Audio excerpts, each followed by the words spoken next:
Good afternoon from the KUOW newsroom. This is Seattle Now. I'm Paige Browning with the roundup of today's top stories. It's Tuesday, June 3rd. Important message from our team to start. Congress is preparing to vote on a rescission bill that would claw back funding for the Corporation for Public Broadcasting. This funding is critical to stations including KUOW and our show Seattle Now, and helps communities around the country access free programming that educates, informs, and inspires them. As a listener, you may want to learn more about the rescission vote. Reach out to the offices of your U.S. representatives or senators to stay informed on the issue, or visit kuow.org/funding.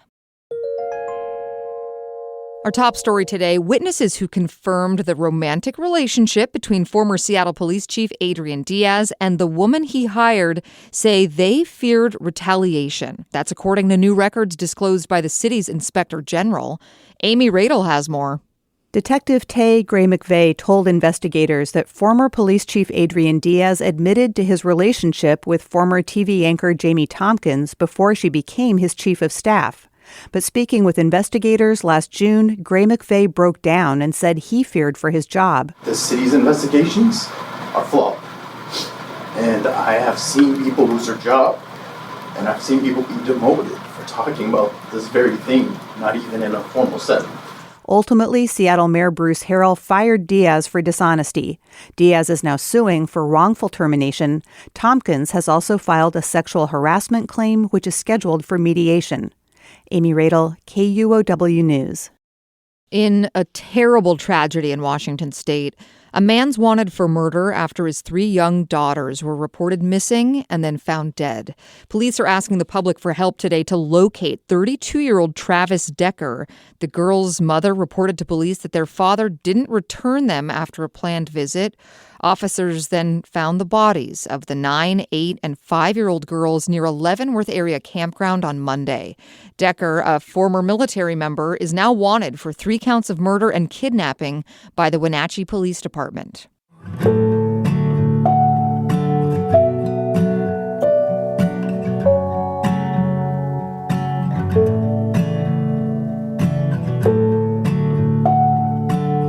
Northwest tribal officials say the Trump administration's latest budget proposal would violate their treaty rights. The White House last week proposed eliminating the leading source of funds for restoring the Northwest's struggling salmon runs. It's called the Pacific Coast Salmon Recovery Fund. David Trout's in charge of natural resources for the Nisqually tribe. The tribes will protect our treaty rights. And if we don't have the ability to do it collaboratively, we'll look to other means, and it may drive us more quickly and more regularly into the courts. Federal treaties signed in the 1850s guaranteed tribes the right to fish and hunt in exchange for giving up most of their land. A press release from the White House says its proposed budget saves taxpayers' money by eliminating woke spending. In other news on the water, AI for the orca. Artificial intelligence is now helping protect whales in Puget Sound. The nonprofit Quiet Sound is using an artificially intelligent thermal camera to monitor for whales and notify commercial mariners when they should slow down to avoid them. The Whale Alert app was people-powered for the past decade. Gonzalo Banda Cruz is a program manager with Quiet Sound. He says the camera's ability to monitor water temperatures 24 hours a day from remote locations is key. Even in the dark, when we're giving mariners real-time information. For us, this is a game changer in this work that we're trying to do to protect the whales. The AI camera's installed on a radar tower in Port Townsend, monitoring shipping lanes at the entrance to Puget Sound. If it sees a whale, it alerts a human researcher who verifies the report before relaying it to others. In election news, the U.S. Supreme Court says it'll hear a case that may affect how Washington state residents vote. It stems out of Illinois, where Congressman Mike Bost wants to change vote by mail. Spokane Public Radio's Owen Henderson reports. Bost contends that under the laws creating an election day, Illinois should not be able to count the mail-in ballots that arrive after voting ends. Washington state currently allows ballots to be counted until the day before elections are certified, which can be up to 20 days after a general election. If we're not allowed to accept or process ballots after Election Day, it puts the burden on the voter to outguess the delivery system that they're going to use. Vicki Dalton is the Spokane County auditor. They're going to have to vote probably much, much earlier and then hope that it arrives at the designated time. The Supreme Court for now is only hearing arguments about whether Bost has the standing to sue. If the court finds that he does, the representative's lawsuit challenging vote tabulation will likely return to lower federal courts. I'm Owen Henderson reporting.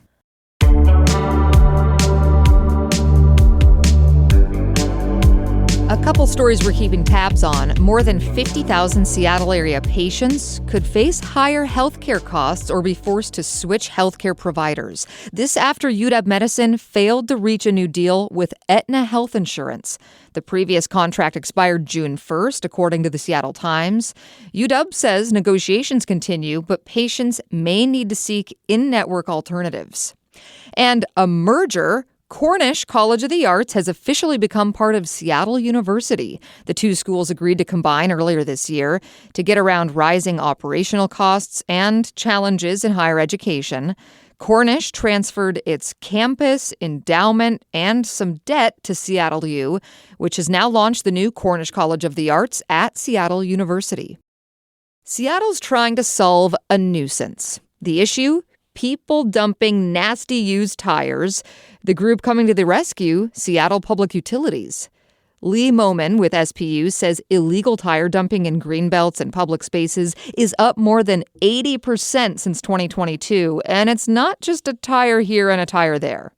We're talking like 50 or over 100 plus tires that they're doing, and sometimes it's even back-to-back days. We'll go clean them up, and then the next day somebody will come back. So now it's ramping up investigations into who leaves tires in public spaces. Moman suspects used tire shops are one culprit. SPU says it's removed more than 1,400 tires from greenbelts so far this year, mostly in South Seattle. The discarded tires are an environmental hazard and expensive to clean up. And finally today, we get to talk about a color that just got scientifically revived. A new study that was co-authored by Washington State University researchers details the original recipe for a pigment that was used in ancient Egypt. Natalie Newcomb reports. The ancient pigment, Egyptian blue, is made up of Nile River sand that has a lime impurity in it, along with the mineral cuprorivite. The color can vary from a dull green to a dark blue. WSU's John LaCloy is the first author in the study. He says the pigment puts out infrared light. It has a luminescence, or it gives off infrared light when you excite it with red light. People have proposed using this material, for example, in anti-counterfeiting inks, because you don't see it with your naked eye. He says the infrared light is so bright, it can make it easier for archaeologists to see art that was painted over. A collection of artifacts that use WSU's Egyptian blue recipe are now on display in Pittsburgh's Carnegie Museum. I'm Natalie Newcomb, reporting. Next time on Seattle Now, Seattle City Council member Kathy Moore is stepping down from her seat. Moore cited health reasons for her resignation. But Publicola editor Erica Barnett says public backlash may have played a role. I think it says something about this council's perhaps preparation or lack of familiarity with what the duties of the job include, which does include being yelled at by the public sometimes. Hear more Wednesday morning. And that's all for today from the KUOW newsroom in Seattle. Our producer is Andy Hurst, and I'm Paige Browning. Seattle Now and KUOW are members of the NPR network. See you tomorrow.